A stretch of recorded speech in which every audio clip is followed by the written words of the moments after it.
The morning sun had barely crested the horizon when Tabitha Emerson heard the first howl, low and hungry, echoing across the Arizona desert near Camp Verde.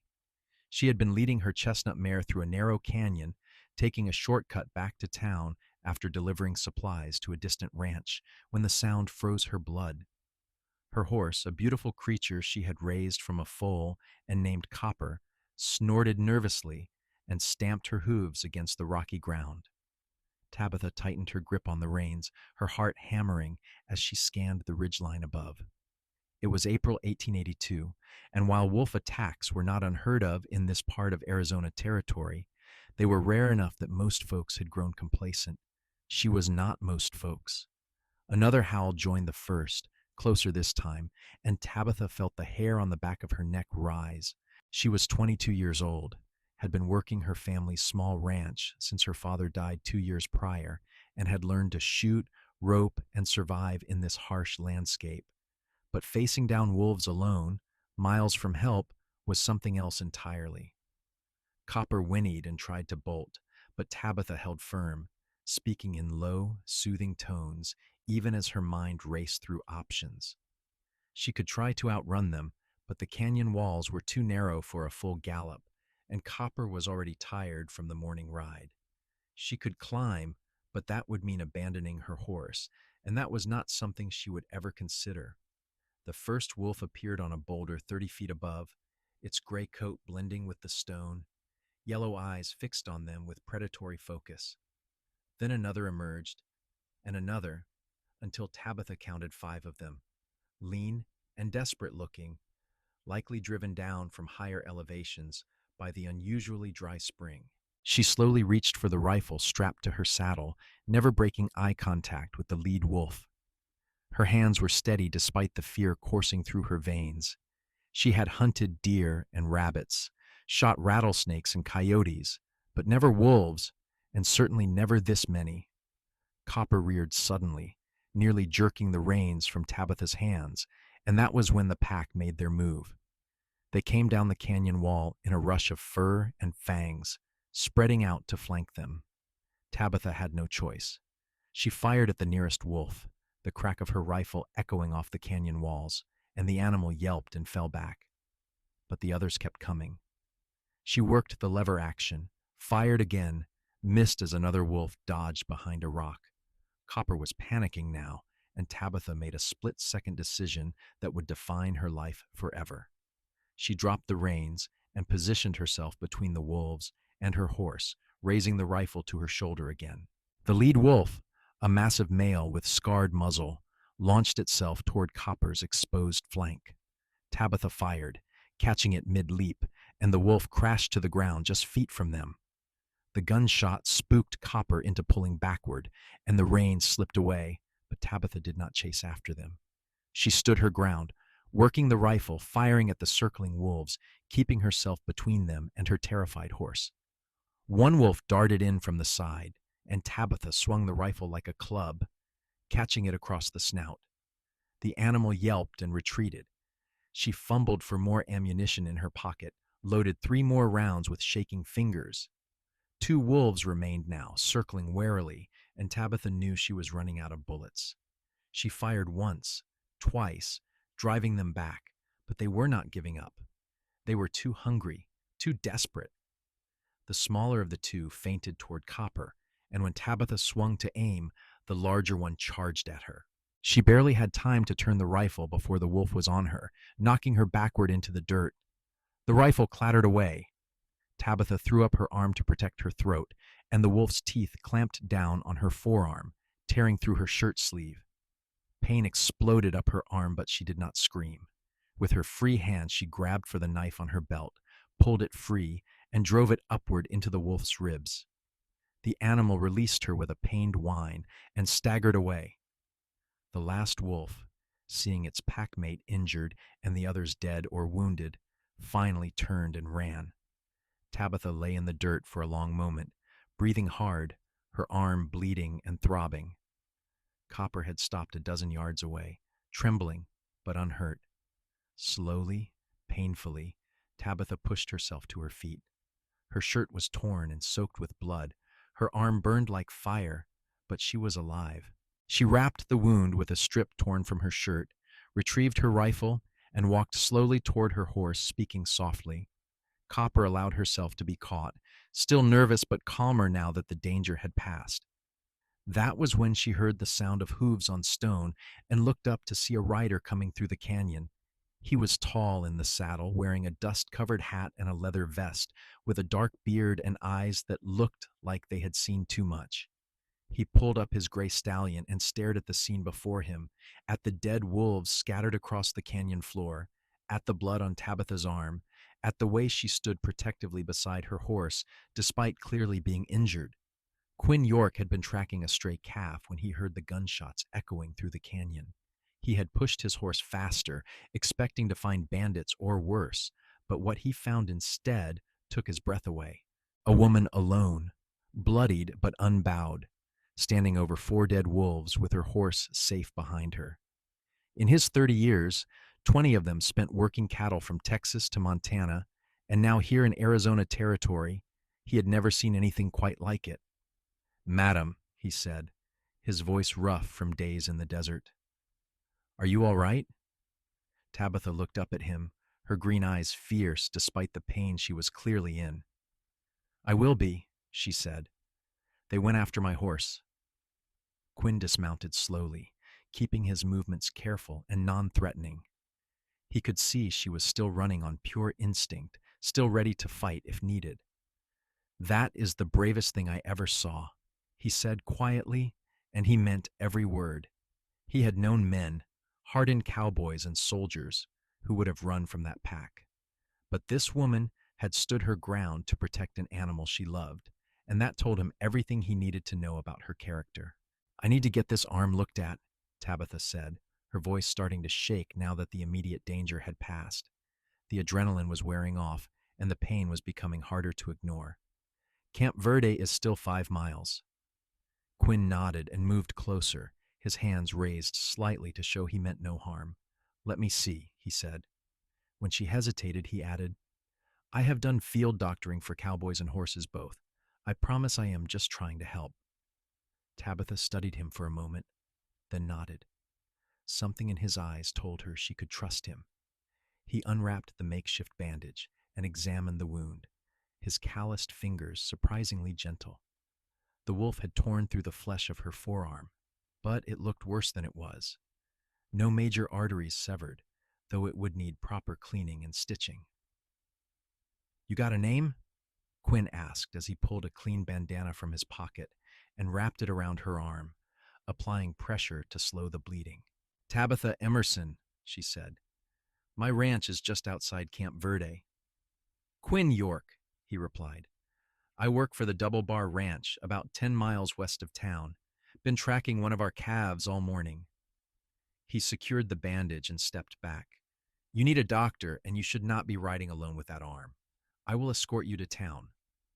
Tabitha wanted to argue, wanted to insist she could manage on her own, but the truth was her arm hurt worse than anything she had felt before, and she was starting to feel lightheaded. "All right," she said. "Thank you." They rode slowly back toward Camp Verde, Quinn keeping pace beside her, watching to make sure she did not faint and fall from her saddle. He found himself stealing glances at her, at the determined set of her jaw, the way she sat straight-backed despite her injury. She was beautiful in a wild, untamed way, with long chestnut hair that matched her horse and freckles across her nose from years in the sun. But it was not her beauty that captured his attention. It was her courage, the fierce love she had shown for her horse, the way she had not hesitated to put herself in danger to protect something she cared about. "How long have you had that mare?" Quinn asked, partly to keep her talking and awake, partly because he genuinely wanted to know. "Since she was born," Tabitha said. 5 years now. Her mother was my father's horse, best cutting horse in the territory.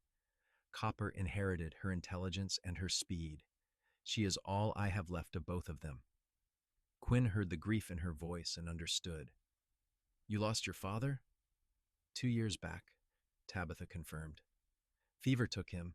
My mother passed when I was young. It has just been me and Copper running the ranch since then." She glanced at him. You think I am foolish? Fighting wolves to save a horse? No, Quinn said immediately and firmly. I think you are the kind of person this territory needs more of. Loyal, brave, someone who does not abandon what they love when things get hard. He paused, then added, most people would have let the horse go and saved themselves. Then most people do not understand what love is, Tabitha said quietly. Those words hit Quinn harder than he expected. He had spent 20 years drifting from ranch to ranch, never staying anywhere long, never letting himself get attached to people or places. He had told himself it was freedom, but lately it had started to feel more like running. And here was this woman, half his age probably, who understood something fundamental that he had been avoiding his whole life. They reached Camp Verde as the sun climbed toward noon. The town was small but growing, a supply hub for the ranches and mines scattered across the Verde Valley. Quinn helped Tabitha down from her horse and insisted on accompanying her to the doctor's office, a small building near the general store. Dr. Jameson, an older man with wire-rimmed spectacles and steady hands, examined Tabitha's arm and shook his head. You are lucky, he said as he cleaned the wound with carbolic acid, making Tabitha grit her teeth against the burning pain. Another inch and the wolf would have hit the artery. You would have bled out in that canyon. He began stitching, his needle pulling the torn flesh back together. How many wolves did you say? 5, Quinn answered when Tabitha seemed too focused on breathing through the pain to speak. She killed 4 of them. Doc Jameson paused in his work to look at her with new respect. Well then, you are tougher than half the men in this town, Miss Emerson. He finished the stitches and wrapped her arm in clean bandages. Keep this clean and dry. Come back in a week so I can check the healing. And try not to fight any more wild animals in the meantime. Tabitha managed a weak smile. I will do my best, Doc. Quinn paid the doctor before Tabitha could argue, then helped her back outside into the bright sunlight. She swayed slightly, and he steadied her with a hand on her elbow. When did you last eat? He asked. Tabitha thought about it. She had left her ranch before dawn, had been planning to grab something when she got back to town. Dinner last night, she admitted. Quinn shook his head. Come on. The hotel dining room serves a decent meal. You need food and rest before you try to ride home.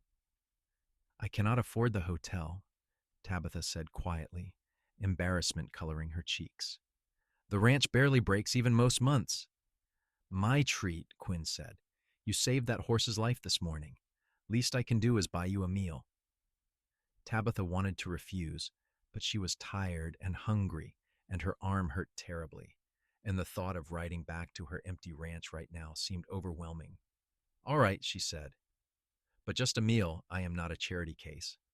Never said you were, Quinn replied. He led her to the hotel, a 2-story building that was the nicest establishment in Camp Verde, and got them a table by the window. The dining room was half full, mostly cowboys and miners having their midday meal. Tabitha noticed several people staring at her bandaged arm and blood-stained clothes, but she held her head high. They ordered beef stew and fresh bread, and when it arrived, Tabitha realized just how hungry she was. They ate in comfortable silence for a while before Quinn spoke. Tell me about your ranch, he said. What do you run? Cattle? Horses? Both, Tabitha said. Mostly cattle, about 50 head. Not enough to make real money, but enough to survive. I breed horses on the side, working stock mostly. Copper's mother's bloodline was strong, and I have been trying to continue it. She paused. It is hard work for one person, but I manage. Do you have any help? Hired hands? Tabitha shook her head. Cannot afford it. I do the work myself. Fixing fences, tending cattle, breaking horses. My father taught me everything before he died. He always said a person who can work with their hands will never starve in this country. Quinn studied her across the table. This woman who had fought wolves and ran a ranch alone and never once asked for anyone's pity. He felt something shift in his chest, something he had not felt in years. interest, connection. The beginning of something that scared him more than any outlaw or wild animal ever had. If you ever need help, he said carefully, the double bar is not far. I would be happy to ride over and lend a hand. Tabitha met his eyes, searching for the catch, the ulterior motive, but all she saw was sincerity. Why would you do that? You do not know me. I know enough, Quinn said. I know you are brave and loyal, and you work hard. I know you put your life on the line for something you love. That is more than I can say for most people. He paused, then added more quietly, and maybe I would like to know you better. Tabitha felt her heart skip, felt a warmth spread through her that had nothing to do with the hot stew. She had not let herself think about men or romance in the 2 years since her father died. She had been too busy surviving, too focused on keeping the ranch running. But something about Quinn York, about the quiet strength in his eyes and the gentleness in his rough hands, made her want to reconsider that decision. Maybe I would like that too, she said softly. They finished their meal, and Quinn walked her to where Copper was tied outside the doctor's office. Tabitha's own gray gelding, Dusty, stood beside the chestnut mare, and it occurred to Quinn that their horses looked good together. Let me ride back with you, he said. Make sure you get home safe. I can manage, Tabitha started to say, but Quinn cut her off gently. I know you can, but please let me do this anyway, for my own peace of mind if nothing else. Tabitha considered arguing, then nodded. The truth was she liked his company, liked the way he looked at her like she was strong rather than fragile, liked the rumble of his voice and the crinkles around his eyes when he almost smiled. They mounted up and rode out of town together, taking the main road this time rather than the canyon shortcut. The Emerson ranch was small but well maintained, tucked into a valley with a creek running through it. The house was simple, wood frame with a covered porch, and there was a barn and several corrals. Quinn helped Tabitha unsaddle Copper and get the mare settled in her stall, noting the obvious affection between woman and horse. Copper nuzzled Tabitha's shoulder, and Tabitha pressed her forehead against the mare's neck, murmuring soft words. She knows you saved her, Quinn said. She would have done the same for me, Tabitha replied, which Quinn thought might actually be true. He checked the barn while Tabitha tended her horse, noting that everything was neat and organized, tools properly stored, hay stacked efficiently. The woman knew how to run a ranch, no question about that. But he also noticed things that needed attention, repairs that required 2 sets of hands, a fence rail that needed replacing, a water trough with a crack that was seeping, a section of roof on the barn that was starting to sag. When Tabitha came out of the stall, he said, I meant what I said about helping. You have got some repairs that would go faster with 2 people. Tabitha looked around the barn, seeing it through his eyes, and felt a flush of embarrassment. I know. I get to them when I can, but there is always so much to do. What if I came by tomorrow, spent the day helping you catch up on some things? No charge, just neighborly assistance. Tabitha studied him, looking for the angle, but again found none. Why? She asked. You barely know me. You have your own work at the double bar. Quinn took a breath, deciding to be honest. Because in 20 years of drifting across the West, I never met anyone like you. Because watching you fight those wolves was the most impressive thing I ever witnessed. Because I am tired of drifting, and I think maybe I just found a reason to stay in one place. He paused. And because I would like to get to know you better, if you would let me. Tabitha felt her breath catch. No one had spoken to her like that since before her father died. No one had looked at her like she was something precious and strong at the same time. All right, she said. Come by tomorrow. We can work on those repairs, and maybe talk more. Quinn smiled, a real smile that transformed his weathered face. I will be here at dawn. He rode out as the sun began its descent toward the western hills, and Tabitha watched him go, one hand pressed against her bandaged arm, her heart doing strange things in her chest. She went into the house and made herself a simple dinner, then sat on the porch as twilight fell, thinking about the day. about the wolves and the fear and the pain, but also about Quinn York and the way he had looked at her like she had hung the moon. Copper nickered from the barn, and Tabitha smiled. She walked out to check on her horse one more time before bed, found the mare content and drowsy. You like him too, do you not? Tabitha whispered, stroking Copper's soft nose. The mare's ears pricked forward as if in agreement. Tabitha laughed quietly and headed back to the house, her arm throbbing, but her heart lighter than it had been in 2 years. True to his word, Quinn arrived at dawn the next morning. He brought tools and lumber loaded on a pack horse, and he set to work on the fence rails without being asked. Tabitha, her arm still sore but functional, worked beside him, holding posts steady while he nailed in crossbeams. They worked in comfortable silence for most of the morning, falling into an easy rhythm that felt natural, like they had been working together for years instead of hours. Around midday, Tabitha went inside and made sandwiches and lemonade, and they sat in the shade of the barn to eat. You are good at this, Quinn said, gesturing at the ranch. Your father taught you well. He did not have a choice, Tabitha said. No sons to pass his knowledge to, just me. Some of the other ranchers thought he was wasting his time, teaching a girl to rope and ride and shoot. But he always said I was twice as smart and 3 times as stubborn as any boy he knew, so I would probably do better anyway. Quinn laughed, a sound that was rusty from disuse but genuine. He was right about the stubborn part. Tabitha threw a piece of bread crust at him, and he caught it with a grin. They finished eating and got back to work, moving on to patch the leaking water trough. As they worked, they talked. Quinn told her about growing up in Missouri, how he had left home at 16 to find adventure out west, how he had worked ranches in Texas, trailed cattle to Kansas, spent winters in Montana where the snow got so deep you could lose entire herds if you were not careful. Why did you never settle down? Tabitha asked, genuinely curious. Why keep moving?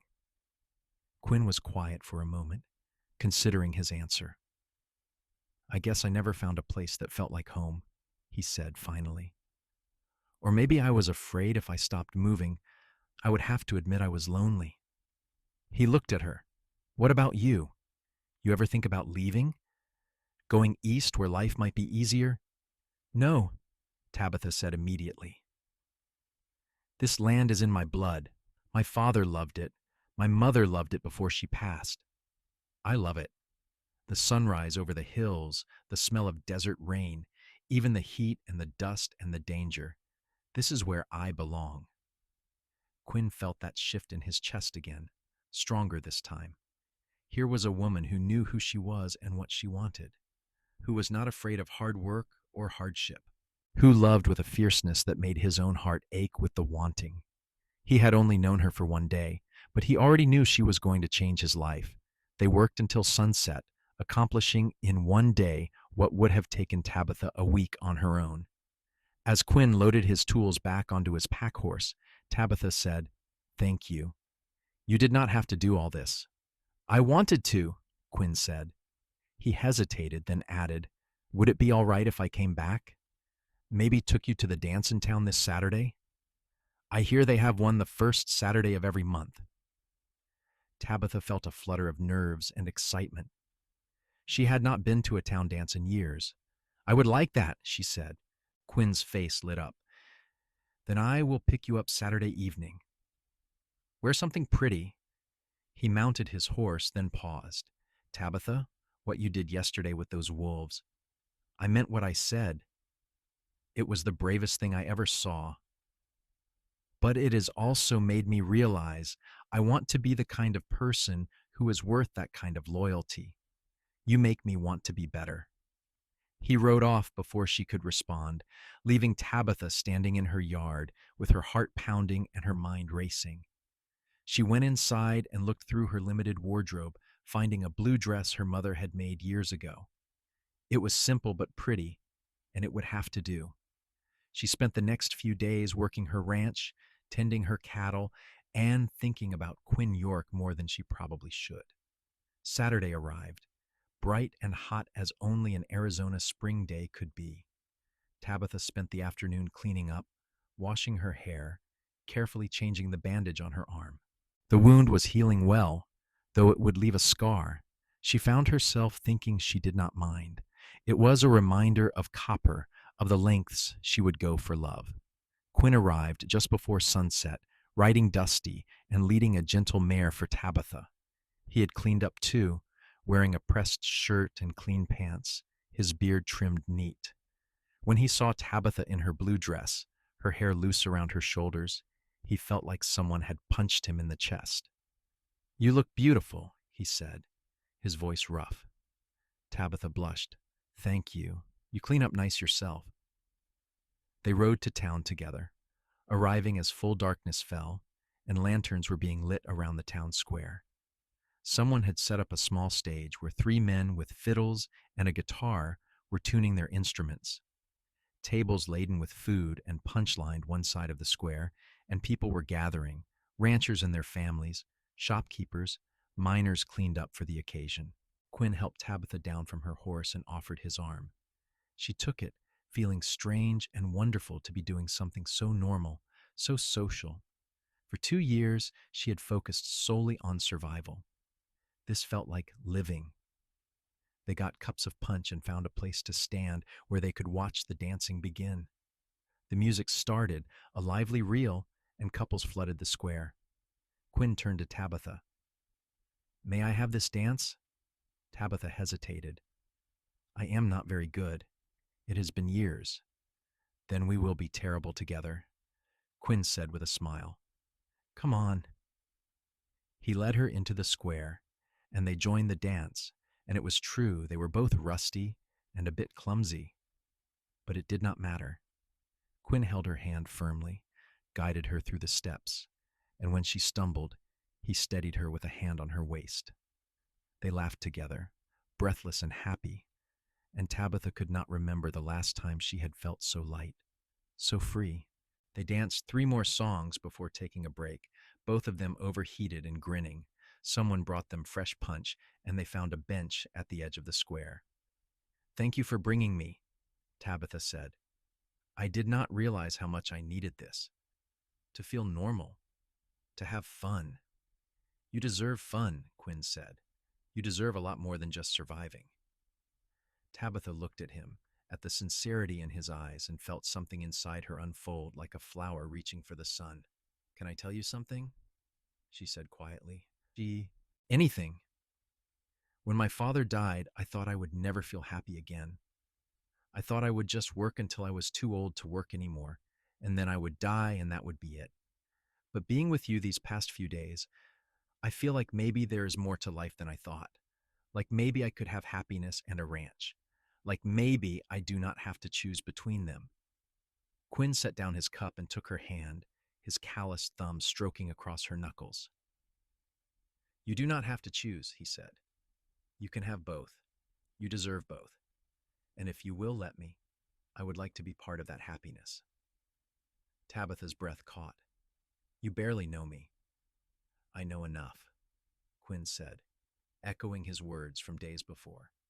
"I know you are brave and strong and loyal. I know you make me want to be a better man. I know that in 30 years of living, I have never met anyone who made me feel the way you do." He paused, then added softly, "I know I am falling in love with you, and I think you might be falling for me too." Tabitha felt tears prick her eyes, but they were good tears, happy tears. "I am," she whispered. "I did not think I could, but I am." Quinn raised her hand to his lips and kissed her knuckles gently, mindful of her injured arm. "Then let me court you proper. Let me help with your ranch. Let me prove I am worth the risk." "You already proved that when you helped me get to town," Tabitha said. "When you fixed my fences without being asked. When you brought me dancing." She smiled through her tears. "Yes, court me. Stay." They sat together on that bench, hands clasped, watching the dance continue around them, and both of them felt like they had finally found what they had been searching for.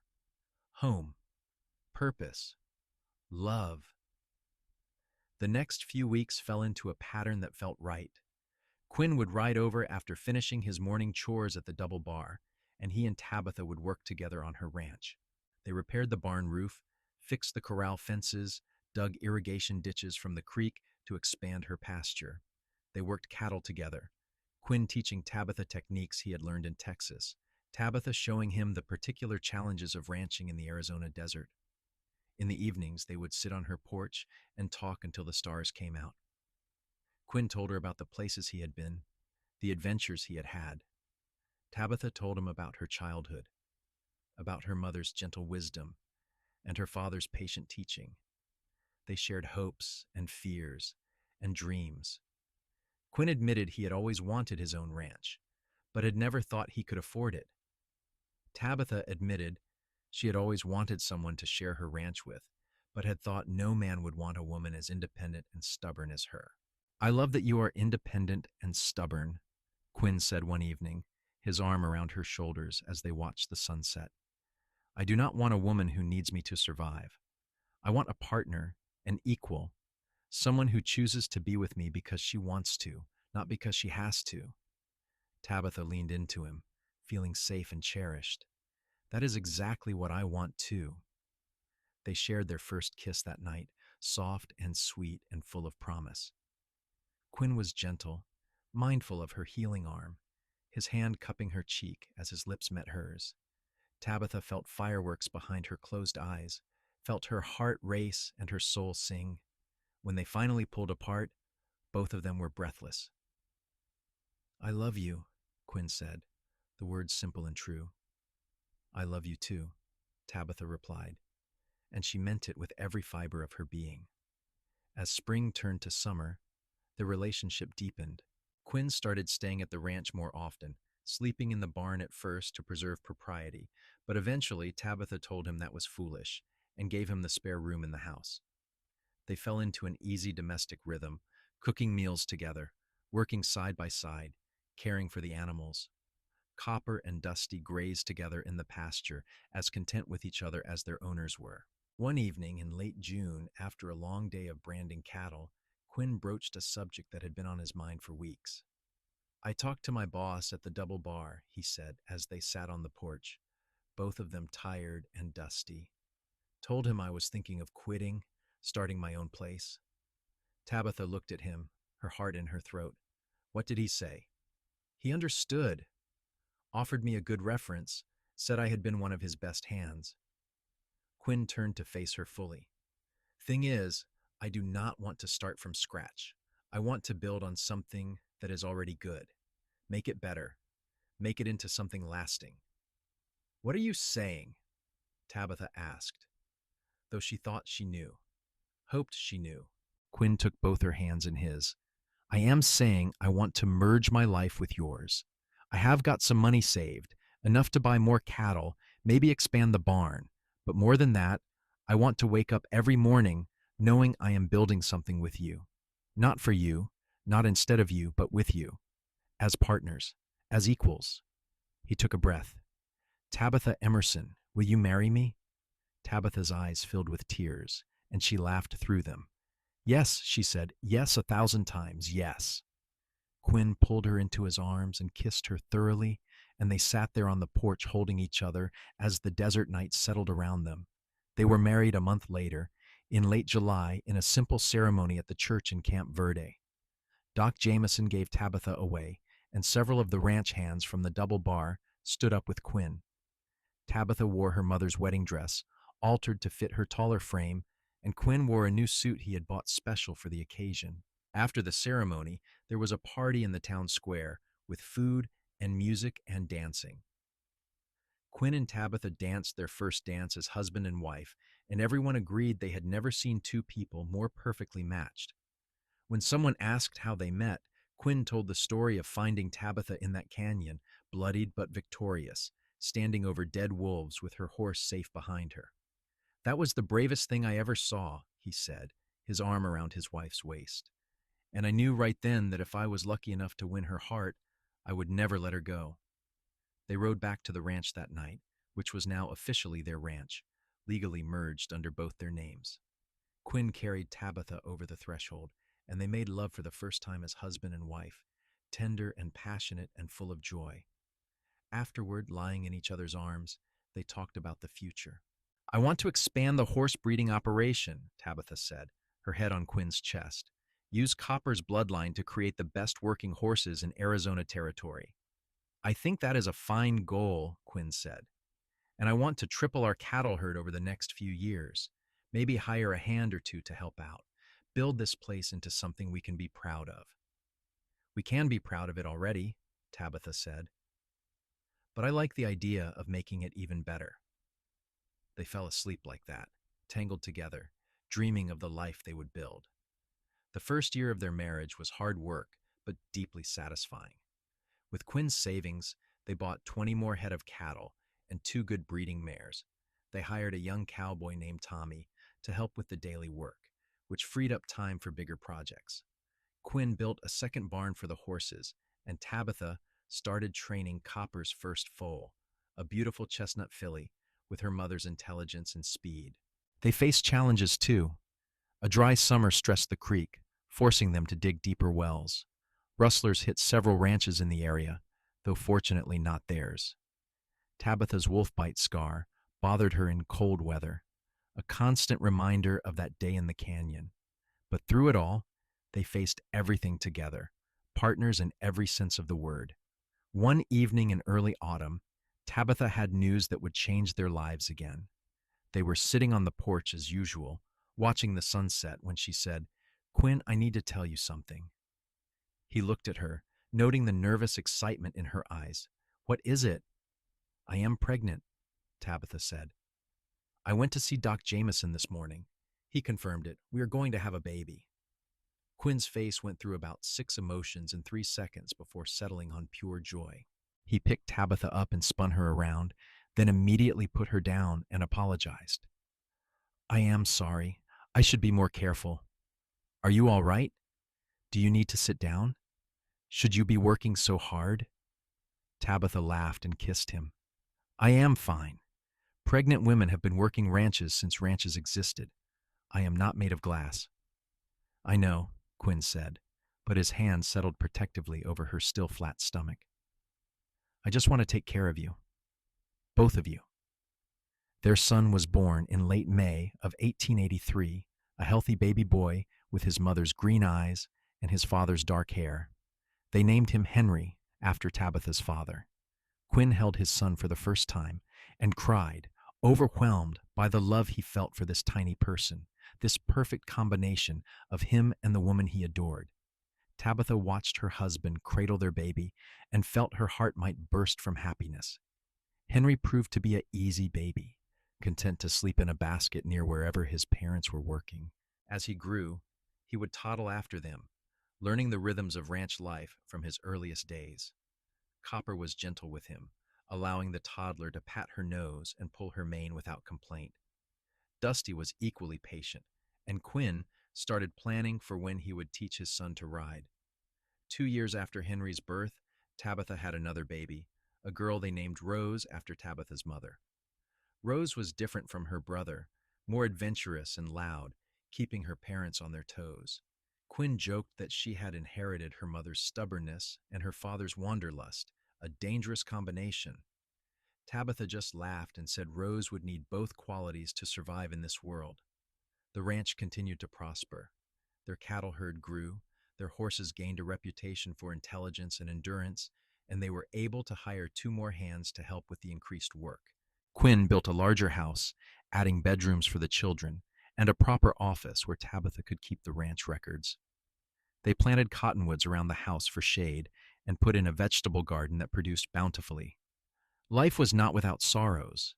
They lost cattle to disease one year, and a barn fire destroyed equipment they could ill afford to replace. There were droughts and floods, good years and lean years. But through everything, they had each other. Quinn and Tabitha never lost sight of what mattered most, their love for each other and for the life they had built together. On their 5th wedding anniversary, Quinn gave Tabitha a beautiful tooled leather saddle, custom made with her initials worked into the design. Tabitha gave Quinn a new rifle with a carved stock and they both laughed at how perfectly they knew each other. That evening, after the children were in bed, they sat on the porch as they had done countless times before. "Do you ever regret it?" Tabitha asked. "Settling down? Giving up the drifting life?" Quinn pulled her close, his arm around her shoulders. "Not for a single second," he said. "I found everything I was looking for right here. Home, purpose, love, you." He kissed her temple. "You and the kids and this ranch, you are my whole world. I would not trade this life for anything." "Good," Tabitha said, snuggling into his warmth, "because I cannot imagine doing any of this without you. You are the best partner I could have asked for, the best husband, the best father. You are my everything." They sat together as the stars came out, comfortable in the silence, in each other's presence. Somewhere in the pasture, Copper nickered to her foals. In the house, their children slept safe and warm.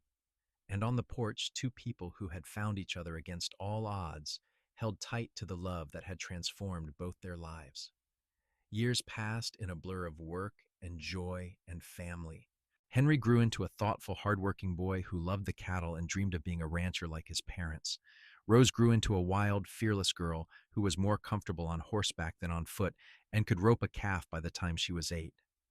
Quinn and Tabitha added a third child, another boy they named James, who was quiet and gentle and loved the horses best of all. The ranch became one of the most successful in the Verde Valley, known for quality cattle and exceptional horses. Quinn and Tabitha were respected throughout the territory, not just for their business acumen, but for their fairness and integrity. They paid their hands well, treated everyone with respect, and were always willing to help neighbors in need. On their 10th anniversary, Quinn planned something special. He arranged for Tommy, now their foreman, to watch the ranch and the kids for a few days, and he took Tabitha on a trip. They rode out to the canyon where they had first met, the place where Tabitha had fought the wolves, and Quinn had found the bravest thing he had ever seen. The canyon looked different in daylight, less threatening. They picketed their horses and walked to the spot where it had happened.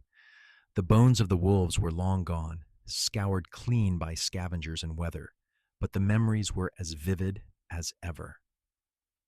"Do you remember what I said that day?" Quinn asked, holding Tabitha's hand. "You said it was the bravest thing you ever saw," Tabitha replied. "It was. It still is. But you know what else was brave? Letting yourself love me. Opening your heart after you had closed it off. Trusting me enough to become my wife, my partner. That took a different kind of courage, and I am grateful for it every single day." Tabitha turned to him, her eyes shining. "You made it easy to be brave. You made me believe I could have everything I wanted. A ranch, a family, a love that would last forever. You gave me all of that." "We gave each other all of that," Quinn corrected. He pulled a small box from his pocket and opened it to reveal a delicate gold necklace with a small pendant in the shape of a wolf. "I had this made special to remember where we started, to honor your courage, to celebrate everything we have built together." Tabitha's eyes filled with tears as Quinn fastened the necklace around her neck. "It is perfect," she whispered. They made love there in the canyon, surrounded by the wild beauty of the Arizona desert, and it felt like coming full circle. Later, they rode to a small town, a day's journey away, and stayed in a hotel, enjoying the rare luxury of privacy and uninterrupted time together. They talked and laughed and remembered, celebrating a decade of marriage that had exceeded both their wildest dreams. When they returned home, their children ran to greet them, and Tabitha felt her heart overflow. This was what she had fought the wolves for, though she had not known it at the time. Not just to save Copper, but to save the possibility of this future. The life she had now, the love that surrounded her, it all stemmed from that moment of courage in the canyon. More years passed. Henry took over more of the ranch operations as he grew into a strong, capable young man. Rose announced at 15 that she wanted to compete in rodeos, and Quinn and Tabitha reluctantly agreed, watching with pride and terror as their daughter won buckle after buckle, James became the ranch's unofficial veterinarian with a gift for healing injured animals and a gentleness that served him well. Quinn and Tabitha grew older together, their hair graying, their faces weathering, but their love never diminishing. They still sat on the porch every evening, still worked side by side on the ranch, still looked at each other with the same wonder and affection they had felt in those early days. They had built something lasting, something beautiful, and they knew how lucky they were. On their 20th anniversary, their children threw them a party at the ranch. Friends and neighbors came from all over the valley, and there was food and music and dancing. Henry made a speech about how his parents had shown him what true partnership looked like. Rose talked about how her mother's courage had inspired her to chase her own dreams. James simply said that his parents were the best people he knew, and everyone agreed. Later, when the party had wound down and the guests had gone home, Quinn and Tabitha found themselves back on their porch, in their usual spot. 20 years, Tabitha said, shaking her head. It feels like yesterday, and forever at the same time. Best 20 years of my life, Quinn said. And I am looking forward to 20 more, and 20 after that. We are getting old, Tabitha pointed out, though she was smiling. I do not care, Quinn said. I will love you when we are so old we cannot get out of these chairs. I will love you until my last breath and beyond. You are the best thing that ever happened to me, Tabitha York, my brave, beautiful, stubborn wife. Tabitha kissed him long and sweet. And you are the best thing that happened to me. My patient, hard-working, loving husband. Thank you for seeing who I was and loving me anyway. Thank you for building this life with me. They sat together as the stars came out, their hands clasped, their hearts full. In the pasture, Copper, now old and gray, muzzled but still vital, grazed peacefully with her offspring and grandoffspring. In the house, their children cleaned up from the party, laughing and joking with each other. And on the porch, two people who had found each other in a moment of crisis and built a lifetime of love held tight to what they had created. As the years continued to roll by, Quinn and Tabitha began to think about the future of the ranch. Henry was 25 now and courting a nice girl from town. Rose was competing professionally and making a name for herself across the territory.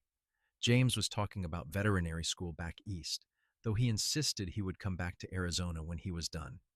One evening, as they sat in their usual spot, Henry approached them with his girlfriend, a sensible young woman named Sarah. Ma, Pa, we want to talk to you about something, Henry said, looking nervous. Go ahead, son, Quinn said. Henry and Sarah exchanged glances. Then Henry said, Sarah and I want to get married. And with your permission, we would like to build a house here on the ranch and work alongside you. Eventually take over when you are ready to slow down. Quinn and Tabitha looked at each other, communicating in the silent way they had perfected over 2 decades of marriage. We would be honored, Tabitha said warmly. This ranch needs young blood, fresh ideas, and it should stay in the family. They helped Henry and Sarah plan a spring wedding and began construction on a house for the young couple on the far side of the property, close enough to be helpful, but far enough to give them privacy. Watching their son prepare to start his own family, Quinn and Tabitha were reminded of their own early days, the excitement and terror of building a life together. Henry and Sarah were married in April of 1893 in the same church where Quinn and Tabitha had wed. The whole valley turned out for the celebration, and it was clear that the York family was loved and respected. At the reception, Quinn made a toast.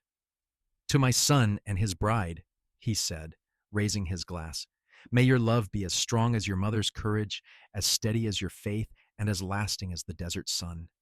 May you build a life together that brings you as much joy as mine has brought me. There was not a dry eye in the house. Tabitha squeezed Quinn's hand, overcome with emotion. Their family was growing, their legacy was secure, and the ranch they had built together would continue for generations. A year later, Henry and Sarah had their first child, a baby girl they named Tabitha after her grandmother. Holding her namesake, Tabitha the elder felt the circle complete. She had been alone, fighting wolves in a canyon, and now she was surrounded by family, by love, by a legacy that would outlast her.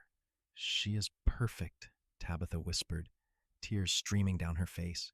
Just like her grandmother, Quinn said, his arm around his wife's shoulders, his own eyes damp. They settled into their roles as grandparents with enthusiasm. Rose came home between rodeo seasons and was immediately recruited to babysit. James sent letters from school, promising to come home for the summer. The ranch thrived under Henry's management, with Quinn and Tabitha taking more advisory roles, still working but not carrying the full burden anymore. One day, as Tabitha walked out to the pasture to visit Copper, she found Quinn already there, leaning on the fence and watching the old mare graze. Thinking about the old days? Tabitha asked, slipping her hand into his. Always, Quinn said. Thinking about how lucky I am, how one day in a canyon changed everything. Copper walked over to them, moving slowly now but still alert, still affectionate. Tabitha stroked her nose, feeling the softness of her muzzle. You saved my life, girl, she murmured. Not just that day with the wolves. You gave me a reason to keep going after Pa died. And because of you, I found Quinn. Because of you, I have all this. She gestured at the ranch, the house, the family gathered in the distance. Quinn wrapped his arms around his wife from behind, resting his chin on her shoulder. That horse is the reason we are together, he agreed. Your love for her, your courage in protecting her, that is what made me fall for you. I saw who you really were in that moment, and I knew I wanted to spend my life with someone that brave, that loyal, that true. Tabitha leaned back against him, comfortable and content. I was so scared that day. I thought we were both going to die, but then you showed up and everything changed. You helped me when I needed it most. You never made me feel weak or less than. You treated me like an equal from the very first moment. Because you are my equal, Quinn said. In every way, you always have been. They stood there together, watching Copper graze in the golden afternoon light, and both of them felt the weight of their years together, the depth of their love. They had built something extraordinary, not just a successful ranch, but a true partnership, a family, a legacy of courage and love. Copper lived to the remarkable age of 23, passing peacefully in her sleep one summer night. Tabitha found her in the morning and wept, mourning the loss of the mare who had been her companion through so much. Quinn held his wife as she cried, understanding the depth of her grief. They buried Copper on a hill overlooking the ranch, marking her grave with a simple stone that read, Copper, beloved friend and faithful companion.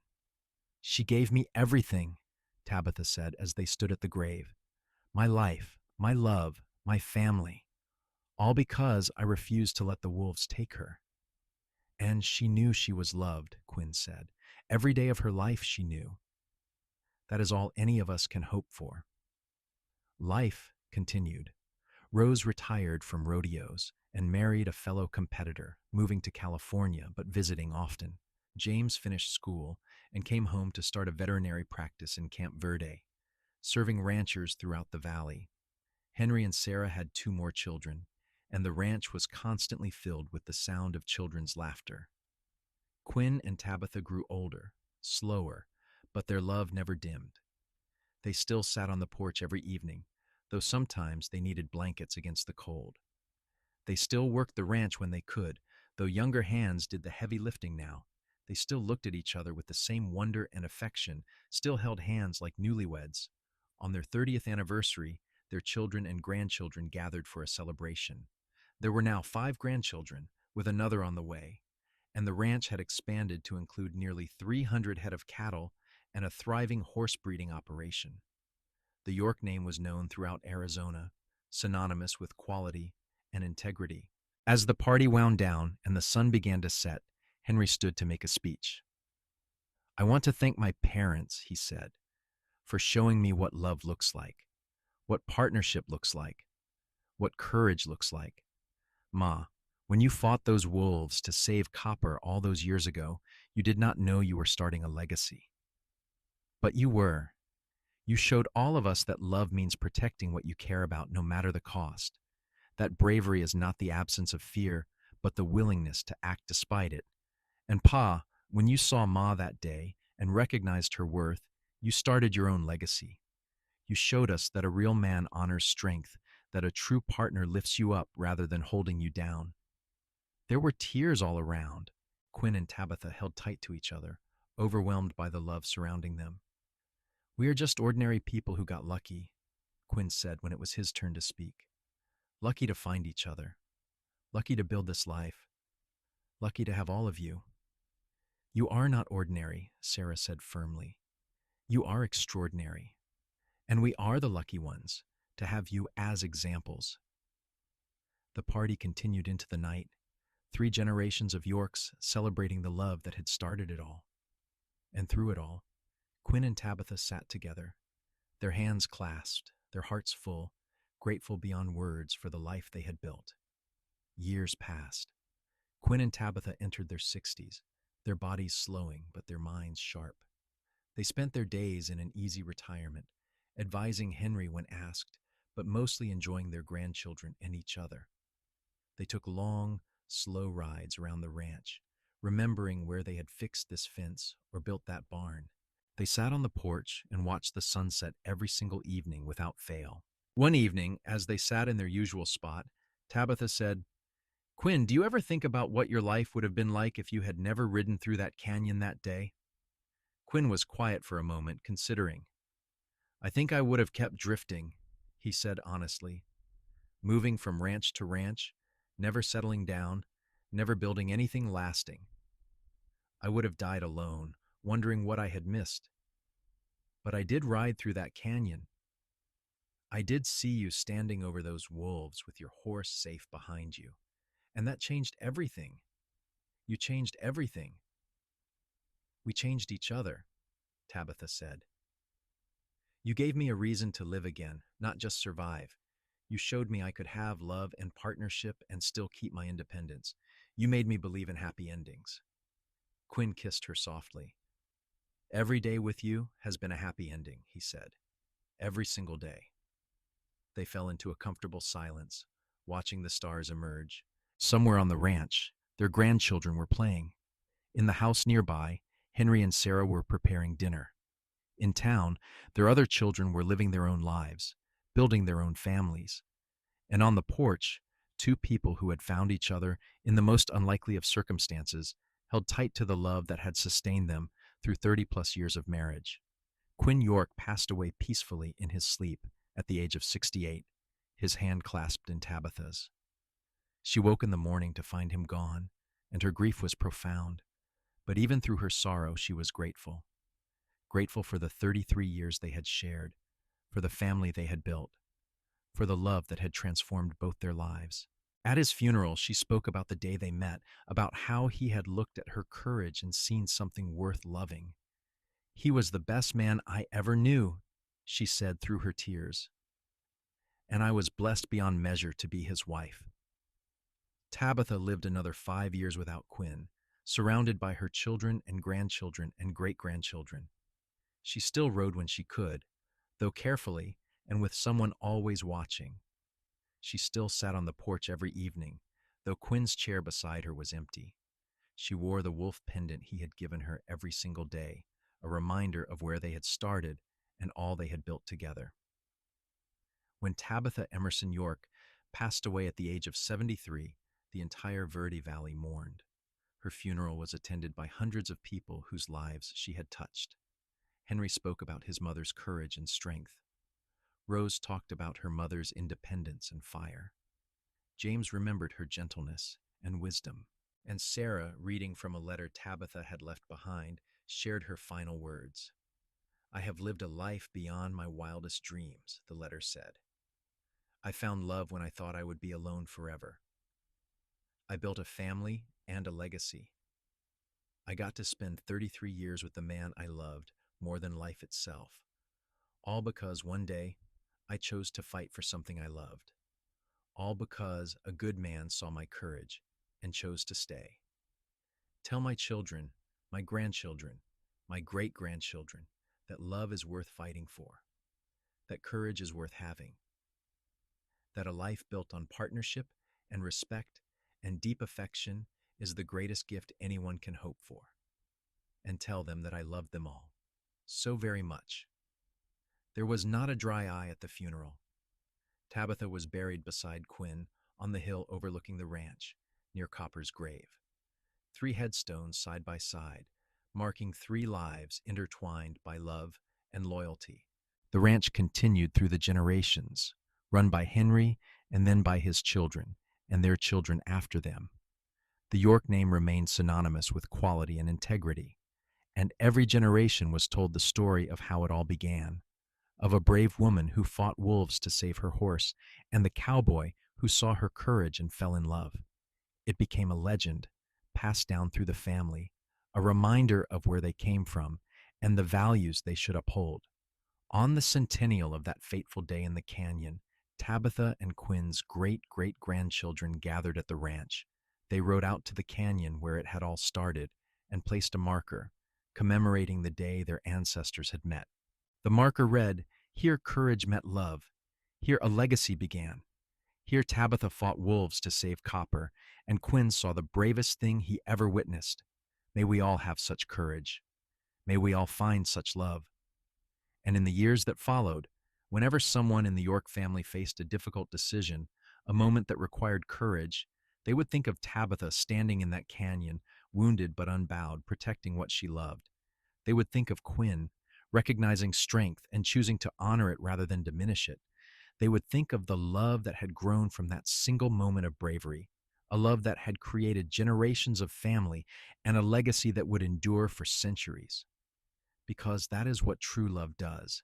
It transforms, it endures, it creates ripples that extend far beyond a single lifetime. And it all started with a woman, a horse, a pack of wolves, and a cowboy who had the wisdom to recognize bravery when he saw it. The ranch still stands today, a testament to the courage and love of 2 extraordinary people who found each other in the wild Arizona desert and built something lasting. Visitors can see the graves on the hill, the marker in the canyon, the original house where Quinn and Tabitha built their life together. And if you listen carefully on a quiet evening, some say you can still hear their laughter on the wind, still feel the love that transformed not just 2 lives, but countless lives through the generations that followed. That is the legacy of Tabitha and Quinn York. Not just a successful ranch or a large family, but a reminder that courage and love can change everything. That standing up for what you believe in, protecting what you love, and recognizing strength in others can create something that lasts forever. They were just 2 people who met by chance in a dangerous place, but the love they built together became something legendary, something that continues to inspire everyone who hears their story. And it all started with wolves, a horse, and the bravest thing one cowboy ever saw.